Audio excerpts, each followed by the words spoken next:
Ya, berbahagia bahwa ada kekuatan yang bisa Anda dapatkan, hidayah yang telah Allah tanamkan dalam diri Anda, kemudian untuk Anda mulai berubah. Itu anugerah Allah yang nggak semua orang bisa dapati itu. Ya, syukuri itu. Ya, Allah berfirman dalam Al-Quran surah ke-29 ayat ke-69, ya walladzina jahadu fina lanahdiyannahum subulana. Orang-orang yang mau berusaha merespon petunjuk dari kami. Jadi Allah sampaikan, saya berikan hidayah nih, saya beri petunjuk untuk berubah. Ya, kadang-kadang ada yang datang lewat pendengaran, kita tiba-tiba sedang duduk dengar azan, kok kenapa bisa dengar gitu? Ya, padahal orang lain nggak dengar, Anda dengar. Ya, tiba-tiba Anda lewat dari pekerjaan, datang hidayah lewat mata, terus lihat masjid, lihat orang sudah berangkat ke masjid. Padahal Anda biasa nggak lewat situ, tapi tiba-tiba lihat orang sholat. Nah, selama ini mungkin pernah terlambat. Itu hidayah. Kalau Anda mau respon itu, Anda mampir ke masjid atau Anda siap-siap untuk sholat, kata Allah, lanahdiyannahum subulana, kami akan tunjukkan jalan-jalan kebaikan yang lain. Ya, jalan untuk mendekat kepada Allah, jalan untuk rajin puasa, jalan untuk senang dengan Al-Quran, jalan mendapatkan rezeki yang halal, jalan mendapatkan rezeki yang cepat. Kalimatnya subul, jama' dari kata sabil. Jadi kalau satu Anda respon, maka yang lain kemudian Allah akan tunjukkan dengan cepat. Nah, ini saya lihat ini ada langkah awal yang Allah kemudian berikan di hati Anda. Anda tinggal meresponnya dengan maksimal dan bermohon kekuatan kepada Allah Subhanahu wa taala. Maka yang pertama mesti dilakukan adalah, yang pertama, syukuri apa yang telah Allah anugerahkan itu. Yang kedua, semangat dan jadikan ini sebagai prioritas untuk mengisi sisa kehidupan kita. Ya, harus lebih baik dari sebelumnya. Allah janjikan di Quran surah ke-4 An-Nisa ayat yang ke-100. Ya, wa may yuhajir fi sabilillah yajid fil ardi muraghaman katsira wa sa'ah. Siapa yang mau berhijrah, ya, mau lebih baik lagi dari sebelum-sebelumnya, ingin dekat dengan Allah, maka Allah janjikan minimal dua hal kalau masih hidup di dunia. Ya, yang pertama muraghaman katsira wa sa'ah. Muraghaman katsira, kemudian dua, sa'ah. Ya, saya mulai dari yang kedua dulu, sa'ah, kelapangan, ketenangan. Dia orang hijrah itu pertama dapat ketenangan dulu. Biasa nggak pernah ke majelis ta'lim, tiba-tiba datang, ya. Awalnya mungkin pembiasaan, adaptasi, itu biasa. Dari yang dengar dari luar, terus duduk paling belakang, ya tiba-tiba tertarik pengen ke depan, lama-lama ketinggalan sekali, penasaran gitu. Ya, ada rasa gelisah di situ. Nah, terus setelah itu datanglah ketenangan dalam jiwa. Enak, ada perasaan yang nggak pernah didapatkan sebelumnya. Pengen bangun tahajud, pengen puasa sunnah, itu sah namanya. Ya, kelapangan, keluasan. Ya, muraghaman katsira, itu kelebihan-kelebihan yang banyak sekali. Ya, banyak sekali. Nanti ada, selain ketentraman tadi, mungkin tak terasa nanti ada rezeki yang dinikmati. Dulu kelihatannya banyak, tapi nggak ada yang manfaat tuh. Ya, atau sedikit manfaat lah ya, sedikit berkahnya. Nah, sekarang kelihatan sedikit, tapi manfaatnya kayak banyak gitu. Tenang dapatnya, enak, bisa menikmati, hidupnya nyaman, bisa istirahat, bisa macam-macam, itu muraghaman. Bisa juga bentuknya rezeki yang didapatkan, nambah, sesuai dengan keperluan untuk ibadah. Nah, kemudian apa yang harus dilakukan oleh teman-teman, terutama yang bertanya seperti ini?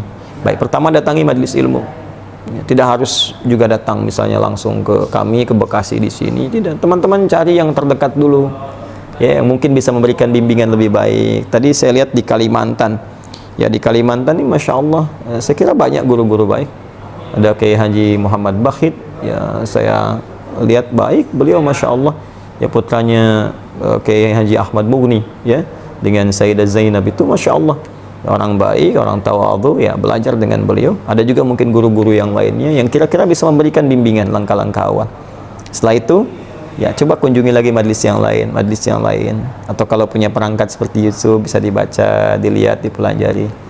Ada rezeki datang kemari, boleh, silakan, ya, hadir majelis. Yang penting bagaimana caranya kita mengumpulkan perangkat-perangkat untuk berhijrah dengan baik, untuk mendekat kepada Allah Subhanahu wa taala. Ada berita gembira kata Allah. Teruskan ayat yang tadi, Quran surah 4 ayat ke-100. Wa may yakhruj min baitihi muhajiran ila Allah wa rasulih thumma yudrikul maut faqad waqa'a ajruhu 'ala Allah. Siapa yang kemudian berniat berikhtiar pengen berubah hijrah dan dia baru memulai ini, bahkan baru keluar rumah, tapi kemudian maut datang lebih cepat dari apa yang ia duga, sesuai ajal. Ya, ajalnya memang sudah wafat, seketika harus wafat. Ya, cuman dia nggak duga seketika akan wafat karena sifatnya gaib. Kata Allah, faqad waqa'a ajruhu 'ala Allah. Pahalanya udah dituliskan oleh Allah. Kalau tobat dia diampuni, dan langkah pertamanya melahirkan amalan untuk dia. Dia berpeluang mendapatkan kebaikan terbesar dari Allah Subhanahu wa taala, bahkan mungkin surga dengan izin Allah Subhanahu wa taala. Bukankah Anda pernah dengar ada seseorang yang pernah membunuh 100 orang? Kemudian setelah itu dia bertobat. Bagaimana cara tobatnya? Dia istighfar, pergi ke majelis ilmu, di tengah jalan dia wafat walaupun belum sampai ke majelisnya. Dia wafat dalam keadaan taubat dan langkahnya dinilai sebagai langkah ibadah. Dakhalal jannah, surga jaminan baginya. Itulah yang melahirkan hadis Nabi di Ibnu Majah nomor hadis 233.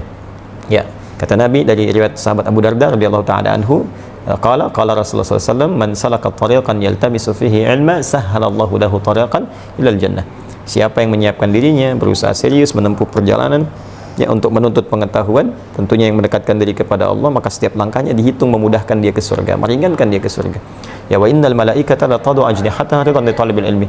Dan para malaikat membentangkan sayapnya memberikan ridha kepada penuntut ilmu. Ya, di antara ridhonya ya ampunan. Ya, permohonan ampun kepada Allah, permohonan ampun. Karena itu di akhir hadis disebutkan sebelum masuk kepada ulama pewaris para nabi, ya, mengampuni ya seluruh penduduk langit dan bumi. Kalau penuntut ilmu ini tahu, yaghfiru lahu man fis samawati wal ardi hatta al hitan allati fil bihar. Memohonkan ampunan kepada Allah, ya Allah ampuni si fulan penuntut ilmu ini, sampai-sampai hiu-hiu yang ada di lautan kalau kita mengetahuinya. Ini perkara gaib yang kita imani.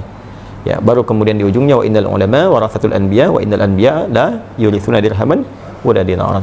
Maka carilah para ulama-ulama yang baik di majelis-majelis ilmu itu, karena mereka pewaris Nabi. Cari yang pewaris Nabi, bukan yang mohon maaf sekedar hadir, kadang-kadang terlalu banyak canda yang tidak memberikan manfaat atau yang lainnya, maka itu tidak memberikan nilai-nilai ketaatan kepada Allah yang maksimal.